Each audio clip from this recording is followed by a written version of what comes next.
Hi hello ಎಲ್ರಿಗೂ ನಮಸ್ಕಾರ. ಅನು academy YouTube ಚಾನಲ್ಗೆ ನಿಮ್ಮೆಲ್ರಿಗೂ ಸ್ವಾಗತ.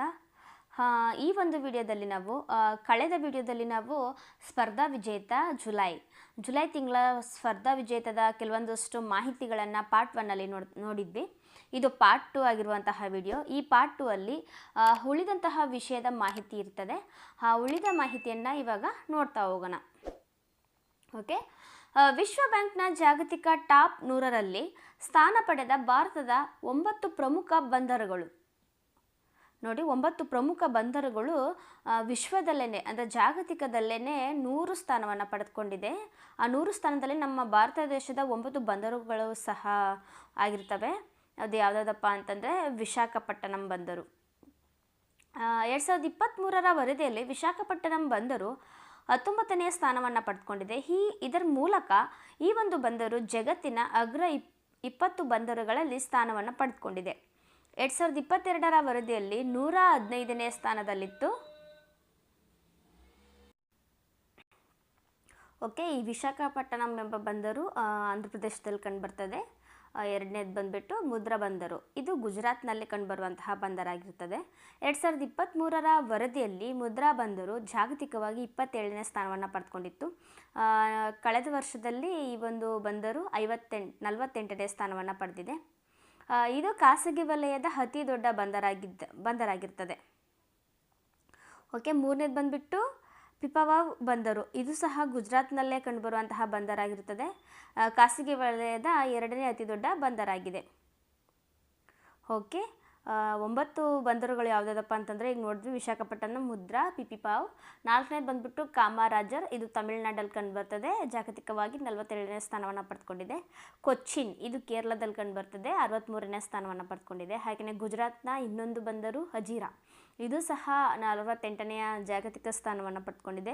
ಕೃಷ್ಣಪಟ್ಟಣಂ ಆಂಧ್ರ ಪ್ರದೇಶದಲ್ಲಿ ಕಂಡುಬರ್ತದೆ. ಇದು 71ನೇ ಸ್ಥಾನವನ್ನು ಪಡೆದುಕೊಂಡಿದೆ. ಚೆನ್ನೈ, ಇದು ತಮಿಳುನಾಡಲ್ಲಿ ಕಂಡುಬರುವಂತಹ ಬಂದರಾಗಿದ್ದು 80ನೇ ಸ್ಥಾನವನ್ನು ಪಡೆದುಕೊಂಡಿದೆ. ಕೊನೆಯದಾಗಿ 9ನೇದು ಜವಾಹರ್ಲಾಲ್ ನೆಹರು. ಇದು ಮಹಾರಾಷ್ಟ್ರದಲ್ಲಿ ಕಂಡುಬರುವಂತಹ ಬಂದರಾಗಿದ್ದು 96ನೆಯ ಸ್ಥಾನವನ್ನು ಪಡೆದುಕೊಂಡಿದೆ. ಓಕೆ. ದೇಶದ ಮೊದಲ ಯುನೆಸ್ಕೋ ಸಾಹಿತ್ಯ ನಗರದ ಸ್ಥಾನ ಪಡೆದಂತಹ ಕೇರಳದ ಕೊಚ್ಚಿಕೋಡ್ ಸ್ಥಳವು ದೇಶದಲ್ಲೇ ಯುನೆಸ್ಕೋ ಸಾಹಿತ್ಯ ನಗರದ ಸ್ಥಾನವನ್ನು ಪಡೆದುಕೊಂಡಿದೆ. ಸಾಂಸ್ಕೃತಿಕ ಪರಂಪರೆಗೆ ಹೆಸರುವಾಸಿಯಾಗಿರುವಂತಹ ಕೇರಳದ ಉತ್ತರ ಭಾಗದಲ್ಲಿರುವಂತಹ ಕೊಚ್ಚಿಕೋಡ್ ಅಂದರೆ ಕಲ್ಲಿಕೋಟೆ, ಇದು ಸಾಹಿತ್ಯ ನಗರ ಎಂದು ಯುನೆಸ್ಕೋಗೆ ಅಧಿಕೃತವಾಗಿ 2024 ಜೂನ್ 23ರಂದು ಘೋಷಣೆಯನ್ನು ಮಾಡಲಾಗಿದೆ. ಈ ಒಂದು ಹಿನ್ನೆಲೆಯಲ್ಲಿ ಮುಂದಿನ ವರ್ಷದಿಂದ ಜೂನ್ 23ರನ್ನು ಸಾಹಿತ್ಯ ನಗರ ದಿನವನ್ನಾಗಿ ಆಚರಿಸಲು ಕೇರಳ ಸರ್ಕಾರ ಘೋಷಣೆಯನ್ನು ಮಾಡಿದೆ. ಓಕೆ. 18ನೇ ಲೋಕಸಭೆ ಹಂಗಾಮಿ ಸಭಾಧ್ಯಕ್ಷರಾಗಿ ಬಿಜೆಪಿಯ ಸಂಸದ ಯಾರು ಅಂತಂದರೆ ಭರ್ತೃಹರಿ ಮಹತಾಬ್. ಓಕೆ. ಲೋಕಸಭಾ ಸದಸ್ಯರಾದಂತಹ ಭರ್ತೃಹರಿ ಮಹತಾಬ್ ಅವರನ್ನು 18ನೇ ಲೋಕಸಭೆಯ ಹಂಗಾಮಿ ಸಭಾಧ್ಯಕ್ಷರನ್ನಾಗಿ ಭಾರತದ ರಾಷ್ಟ್ರಪತಿಗಳು 2024 ಜೂನ್ 20ರಂದು ಇವರನ್ನು ನೇಮಕ ಮಾಡಿದ್ದಾರೆ. ಇವರು 18ನೇ ಲೋಕಸಭೆ ನೂತನ ಸದಸ್ಯರುಗಳಿಗಾಗಿ ಹಂಗಾಮಿ ಸಭಾಧ್ಯಕ್ಷರಿಂದ ಪ್ರಮಾಣ ವಚನವನ್ನು ಪಡೆದುಕೊಂಡಿದ್ದಾರೆ. ಮೊದಲ ಅಧಿವೇಶನವು 2024 ಜೂನ್ 24ರಂದು ಆರಂಭವಾಗಿದ್ದು, ಇದು ನೂತನವಾಗಿ ಆಯ್ಕೆಯಾದಂತಹ ಸದಸ್ಯರುಗಳಿಗೆ ಜೂನ್ 24-25ರಂದು ಪ್ರಮಾಣ ವಚನ ಮತ್ತು ಗೌಪ್ಯತೆಯನ್ನು ಹಂಗಾಮಿ ಅಧ್ಯಕ್ಷರು ಬೋಧಿಸಿದ್ದಾರೆ. ಓಕೆ. 18ನೇ ಲೋಕಸಭೆಯ ಸಭಾಧ್ಯಕ್ಷರಾಗಿ ಓಂ ಬಿರ್ಲಾ ಅವರು ಮರು ಆಯ್ಕೆಯಾಗಿದ್ದಾರೆ. 18ನೇ ಲೋಕಸಭೆಯ ಸಭಾಧ್ಯಕ್ಷರಾಗಿ ಓಂ ಬಿರ್ಲಾ ಅವರು ಆಯ್ಕೆಯಾಗಿದ್ದಾರೆ. ಇವರು 2024 ಜೂನ್ 26ರಂದು 18ನೆಯ ಲೋಕಸಭಾ ಸದಸ್ಯರ ಆಯ್ಕೆಗೆ ಸಂಬಂಧಿಸಿದಂತೆ ಚುನಾವಣೆಯನ್ನು ಮಾಡಲಾಗಿತ್ತು. ಈ ಒಂದು ಚುನಾವಣೆಯಲ್ಲಿ NDA ಬೆಂಬಲಿತ ಅಭ್ಯರ್ಥಿಯಾಗಿದ್ದು ಇವರು ಕಾಂಗ್ರೆಸ್ನ ಕೆ ಸುರೇಶ್ ಅವರು ಸ್ಪರ್ಧಿಸಿದರು. ಹಾಗೆಯೇ ಬೆಂಬಲಿತ ಅಭ್ಯರ್ಥಿಯಾಗಿ ಬಿಜೆಪಿಯ ಓಂ ಬಿರ್ಲಾ ಅವರು ಸ್ಪರ್ಧಿಸಿದರೆ, ಹಾಗೆಯೇ INDACಯ ಒಕ್ಕೂಟದ ಅಭ್ಯರ್ಥಿಯಾಗಿ ಕಾಂಗ್ರೆಸ್ ಆಗಿರುವಂತಹ ಕೆ ಸುರೇಶ್ ಅವರು ಸ್ಪರ್ಧಿಸಿದರು.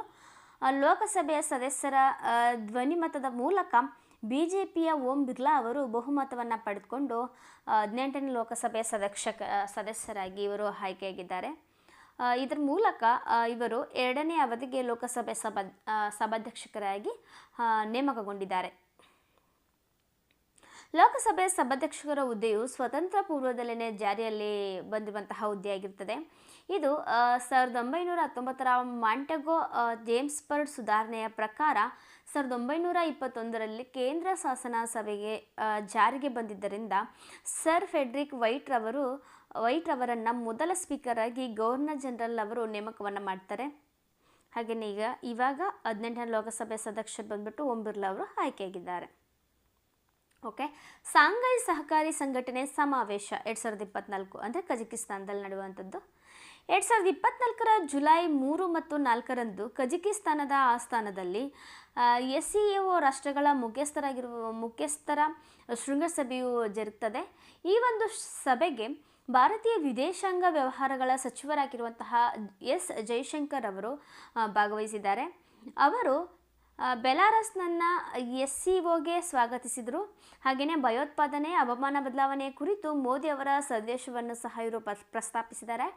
ಭಯೋತ್ಪಾದನೆಯ ಪ್ರಾದೇಶಿಕವಾಗಿ ಮತ್ತು ಜಾಗತಿಕವಾಗಿ ಬೃಹತ್ ಸವಾಲಾಗಬಹುದೆಂದು ಇವರು ತಿಳಿಸಿದ್ದಾರೆ. SCO ಶೃಂಗಸಭೆಯು 2023ರಲ್ಲಿ ಭಾರತದ ನೇತೃತ್ವದಲ್ಲಿ ವರ್ಚುವಲ್ ಮೂಲಕ ಈ ಒಂದು ಸಭೆಯು ಜರುಗುತ್ತದೆ. 2025ರ SCO ಶೃಂಗಸಭೆಯು ಚೀನಾದಲ್ಲಿ ಇದು ನಡೆಯುತ್ತದೆ. 2024ರ ಅಕ್ಟೋಬರ್ 15ರಿಂದ 16ರಂದು ಪಾಕಿಸ್ತಾನದ ಇಸ್ಲಾಮಾಬಾದ್ನಲ್ಲಿ SCO ರಾಷ್ಟ್ರಗಳ ಸರ್ಕಾರದ ಮುಖ್ಯಸ್ಥರ ಸಭೆಯು ಸಹ ಸೇರಲಿದೆ.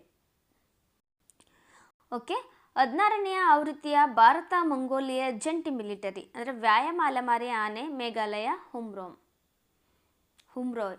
ಓಕೆ, 2024ರ ಜುಲೈ 3ರಿಂದ 16ರವರೆಗೆ ಭಾರತದ ಮಂಗೋಲಿಯಾ ರಾಷ್ಟ್ರಗಳ ನಡುವೆ ಜಂಟಿ ಸೇನಾ ಸಮರಾಭ್ಯಾಸ ಅಲೆಮಾರಿ ಆನೆಯ 16ನೇ ಆವೃತ್ತಿಯು ಮೇಘಾಲಯದ ವಿದೇಶಿ ತರಬೇತಿ ನೋಡ್ ಹೋಮ್ರಾಯ್ನಲ್ಲಿ ಆಯೋಜಿಸಲಾಗಿದೆ. ಇದು ಬಂದ್ಬಿಟ್ಟು ನೊಮ್ಯಾಡಿಕ್ ಎಲಿಫೆಂಟ್ ಸಮರಾಭ್ಯಾಸದ ಬಗ್ಗೆ ಮಾಹಿತಿ ಬಂದ್ಬಿಟ್ಟು ಭಾರತ ಮಂಗೋಲಿಯಾ ದೇಶದ ನಡುವೆ ಅಲೆಮಾರಿ ಆನೆ ಎಂಬ ಹೆಸರಿನಲ್ಲಿ ಭಾರತ ಮತ್ತು ಮಂಗೋಲಿಯಾದಲ್ಲಿ ಪರ್ಯಾಯವಾಗಿ ನಡೆಯುವಂತಹ ವಾರ್ಷಿಕ ತರಬೇತಿ ಕಾರ್ಯಕ್ರಮ ಆಗಿರ್ತದೆ ಇದು.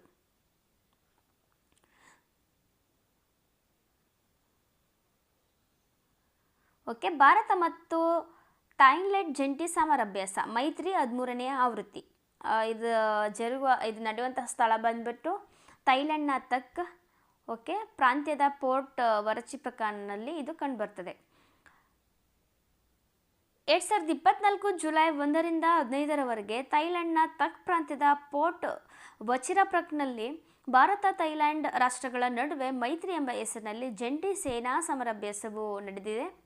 ಇದು ಮೈತ್ರಿಯ 13ನೇ ಆವೃತ್ತಿಯಾಗಿದ್ದು, ಈ ಒಂದು ಜಂಟಿ ಸಮರಾಭ್ಯಾಸದಲ್ಲಿ ಭಾಗವಹಿಸಲು ಭಾರತೀಯ ಸೇನೆಯ ತುಕಡಿಯು ಥೈಲ್ಯಾಂಡ್ಗೆ ಇದು ತೆರಳುತ್ತದೆ. ಭಾರತೀಯ ಸೇನಾ ತುಕಡಿಯು 76 ಸಿಬ್ಬಂದಿಗಳನ್ನು ಒಳಗೊಂಡಿದ್ದು, ಮುಖ್ಯವಾಗಿ ಲಡಾಖ್ನ ಸ್ಕೌಟ್ಸ್ನ ಬೆಟಾಲಿಯನ್ ಮತ್ತು ಇತರ ಸಶಸ್ತ್ರ ಮತ್ತು ಸೇವಾ ಸಿಬ್ಬಂದಿಗಳು ಪ್ರತಿನಿಧಿಸುತ್ತಾರೆ. ಥೈಲ್ಯಾಂಡ್ ದೇಶದ ರಾಯಲ್ ಥೈಲ್ಯಾಂಡ್ ಸೇನಾ ತುಕಡಿಯು ಮುಖ್ಯವಾಗಿ 1ನೇ ಬೆಟಾಲಿಯನ್ 4 ವಿಭಾಗದ 14 ಪದಾತಿ ದಳದ 76 ಸಿಬ್ಬಂದಿಗಳನ್ನು ಒಳಗೊಂಡಿರುತ್ತದೆ. ಓಕೆ, ಅರುಂಧತಿ ರಾಯ್ಗೆ ಪೆನ್ ಪಿಂಟರ್ ಗೌರವ. ಬೂಕರ್ ಪ್ರಶಸ್ತಿ ಪುರಸ್ಕೃತೆಯಾಗಿರುವಂತಹ ಹಾಗೇನೆ ಲೇಖಕಿಯೂ ಆಗಿ ಹೋರಾಟಗಾರ್ತಿಯೂ ಆಗಿರುವಂತಹ ಅರುಂಧತಿ ರಾಯ್ ಅವರು 2024ನೇ ಸಾಲಿನ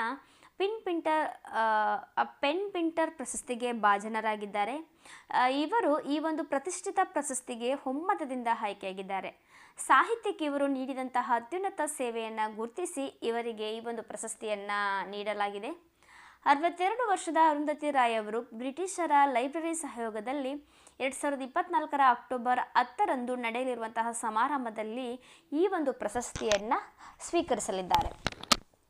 ಆ ಪೆನ್ ಪಿಂಟರ್ ಪ್ರಶಸ್ತಿಯ ಬಗ್ಗೆ ಒಂದಷ್ಟು ಮಾಹಿತಿಯನ್ನು ನೋಡಿದ್ರೆ, ಇದು ನೊಬೆಲ್ ಪ್ರಶಸ್ತಿ ಪುರಸ್ಕೃತರ ನಾಟಕಕಾರರಾಗಿರುವಂತಹ ಹೆರಾಲ್ಡ್ ಪಿಂಟರ್ ಅವರ ಸ್ಮರಣಾರ್ಥವಾಗಿ ಇಂಗ್ಲಿಷ್ನಲ್ಲಿ ಪೆನ್ ಸಂಸ್ಥೆಯು 2009ರಲ್ಲಿ ಸ್ಥಾಪಿಸಿರುವಂತಹ ಈ ಒಂದು ಪ್ರಶಸ್ತಿಯನ್ನು ಸಾಹಿತ್ಯ ಕ್ಷೇತ್ರದಲ್ಲಿ ಅಪ್ರತಿಮ ಸಾಧನೆ ಮಾಡಿದವರಿಗೆ ನೀಡಲಾಗ್ತದೆ. 2014ರಲ್ಲಿ ಬೂಕರ್ ಪ್ರಶಸ್ತಿ ಪುರಸ್ಕೃತರಾಗಿರುವಂತಹ ಕಾದಂಬರಿಕಾರರಾಗಿರುವಂತಹ ಸಲ್ಮಾನ್ ರಸ್ತೆ ಅವರಿಗೆ ಈ ಒಂದು ಪ್ರಶಸ್ತಿಯನ್ನು ನೀಡಲಾಗಿತ್ತು. ಇವಾಗ ಅರುಂಧತಿ ರಾಯ್ ಅವರಿಗೆ ನೀಡಲಾಗ್ತದೆ. ನೂತನ ವಿದೇಶಾಂಗ ಕಾರ್ಯದರ್ಶಿಯಾಗಿ ವಿಕ್ರಮ್ ಮಿಸ್ರಿ ನೇಮಕ. ಓಕೆ, ರಾಷ್ಟ್ರೀಯ ಭದ್ರತಾ ಉಪ ಸಲಹೆಗಾರರಾಗಿರುವಂತಹ ವಿಕ್ರಮ್ ಮಿಸ್ರಿ ಅವರನ್ನು ಭಾರತದ 35ನೇ ವಿದೇಶಾಂಗ ಕಾರ್ಯದರ್ಶಿಯನ್ನಾಗಿ ನೇಮಿಸಲಾಗಿದೆ. ಇವರು ಪ್ರಸ್ತುತವಾಗಿ ವಿದೇಶಾಂಗ ಕಾರ್ಯದರ್ಶಿಯಾಗಿ ಕಾರ್ಯನಿರ್ವಹಿಸುತ್ತಿರುವಂತಹ ವಿನಯ್ ಮೋಹನ್ ಕ್ವಾತ್ರಾ ಅವರ ಸೇವಾ ಅವಧಿಯು 2024 ಜುಲೈ 14ಕ್ಕೆ ಮುಕ್ತಾಯಗೊಳ್ಳಲಿದೆ. ಈ ತೆರವಾಗುವಂತಹ ಸ್ಥಾನಕ್ಕೆ ವಿಕ್ರಮ್ ಮಿಸ್ರಿ ಅವರನ್ನು ಪ್ರಧಾನಿ ನೇತೃತ್ವದ ಸಚಿವ ಸಂಪುಟದ ನೇಮಕಾತಿಯು ಸಮಿತಿ ನೇಮಕಾತಿಯನ್ನಾಗಿ ಮಾಡಲಾಗಿದೆ. ಓಕೆ, ಒಡಿಶಾ ರಾಜ್ಯದ ಮುಖ್ಯಮಂತ್ರಿಯಾಗಿ ಮೋಹನ್ ಚರಣ್ ರವರು ಮಾಂಜಿ. ಓಕೆ, 2024 ಮೇ ಜೂನ್ನಲ್ಲಿ ನಡೆದಂತಹ ಒಡಿಶಾ ರಾಜ್ಯದ 17ನೇ ವಿಧಾನಸಭೆ ಚುನಾವಣೆಯು ಜರುಗಿತ್ತು. ಈ ಒಂದು ಚುನಾವಣೆಯಲ್ಲಿ 147 ಸ್ಥಾನವನ್ನು ಹೊಂದಿರುವಂತಹ ಒಡಿಶಾ ವಿಧಾನಸಭೆಯಲ್ಲಿ ಬಿಜೆಪಿ ಪಕ್ಷವು 78 ಸ್ಥಾನಗಳನ್ನು ಪಡೆದು ಬಹುದೊಡ್ಡ ಪಕ್ಷವಾಗಿ ಹೊರಹೊಮ್ಮುತ್ತದೆ. ಇದರ ಮೂಲಕ ಕರಾವಳಿ ರಾಜ್ಯದ ಒಡಿಶಾದಲ್ಲಿ ಮೊದಲ ಬಾರಿಗೆ ಬಿಜೆಪಿ ನೇತೃತ್ವದ ಸರ್ಕಾರ ಅಸ್ತಿತ್ವಕ್ಕೆ ಬಂದಿರ್ತದೆ. ಒಡಿಶಾ ವಿಧಾನಸಭೆಯಲ್ಲಿ ಬಹುಮತ ಪಡೆದಂತಹ ಬಿಜೆಪಿ ಪಕ್ಷದ ಹಿರಿಯ ಮುಖಂಡರಾಗಿರುವಂತಹ ಮೋಹನ್ ಚರಣ್ ಮಾಂಜಿ ಅವರು 2024 ಜೂನ್ 12ರಂದು ಒಡಿಶಾದ 15ನೇ ಮುಖ್ಯಮಂತ್ರಿಯಾಗಿ ಅಧಿಕಾರವನ್ನು ವಹಿಸಿಕೊಂಡಿದ್ದಾರೆ. ಓಕೆ, ಮುಂದಿನ ಮಾಹಿತಿಯನ್ನು ನೋಡಿದ್ರೆ ನಾವು ಅರುಣಾಚಲ ಪ್ರದೇಶ ರಾಜ್ಯಕ್ಕೆ ಸತತ 3ನೇ ಬಾರಿ ಮುಖ್ಯಮಂತ್ರಿಯಾಗಿ ಪೇಮಾ ಖಂಡು ಅವರು ಅಧಿಕಾರ ಸ್ವೀಕಾರ ಮಾಡಿದ್ದಾರೆ. ಭಾರತದ ಸೂರ್ಯ ಉದಯಿಸುವ ನಾಡು ಎಂದೇ ಖ್ಯಾತವಾಗಿರುವಂತಹ ಅರುಣಾಚಲ ಪ್ರದೇಶದ ರಾಜ್ಯದ ವಿಧಾನಸಭೆಯ ಒಟ್ಟು 60 ಸ್ಥಾನಗಳಲ್ಲಿ 46ನೇ ಸ್ಥಾನವನ್ನು ಪಡೆದಂತಹ ಬಿಜೆಪಿ ಪಕ್ಷವು ಸರ್ಕಾರ ರಚಿಸಿದ್ದೆ. ಅರುಣಾಚಲ ಪ್ರದೇಶದ ಮುಖ್ಯಮಂತ್ರಿಯಾಗಿ ಪೇಮಾ ಖಂಡು ಅವರು 3ನೇ ಅವಧಿಗೆ 2024 ಜೂನ್ 13ರಂದು ಅಧಿಕಾರವನ್ನು ವಹಿಸಿಕೊಂಡಿದ್ದಾರೆ. ಇವರು 3ನೇ ಬಾರಿಗೆ ಮುಖ್ಯಮಂತ್ರಿಯಾಗಿ ಈ ಒಂದು ಸೇವೆಯನ್ನು ಸಲ್ಲಿಸ್ತಾ ಇದ್ದಾರೆ.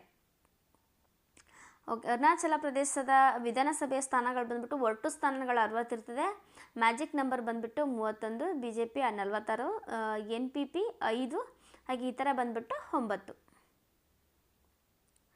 ಓಕೆ, ಸಿಕ್ಕಿಂನ ಮುಖ್ಯಮಂತ್ರಿಯಾಗಿ ಪ್ರೇಮ್ ಸಿಂಗ್ ತಮಾಂಗ್ 2024 ಏಪ್ರಿಲ್ನಲ್ಲಿ ಸಿಕ್ಕಿಂ ರಾಜ್ಯದ 11ನೇ ವಿಧಾನಸಭೆಗೆ ಚುನಾವಣೆಯನ್ನು ನಡೆಸಲಾಗಿತ್ತು.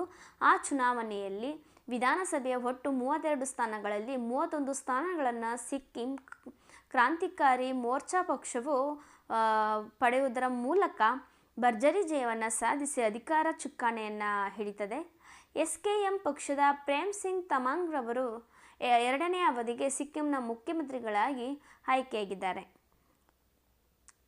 ಪ್ರೇಮ್ ಸಿಂಗ್ ತಮಾಂಗ್ ರವರು 2019ರಿಂದಲೂ ಸಹ ಸಿಕ್ಕಿಂನ 6ನೇ ಮುಖ್ಯಮಂತ್ರಿಯಾಗಿ ಕಾರ್ಯವನ್ನು ನಿರ್ವಹಿಸಿದ್ದು ಇದು ಅವರ 2ನೇ ಅವಧಿಯಾಗಿರುತ್ತದೆ.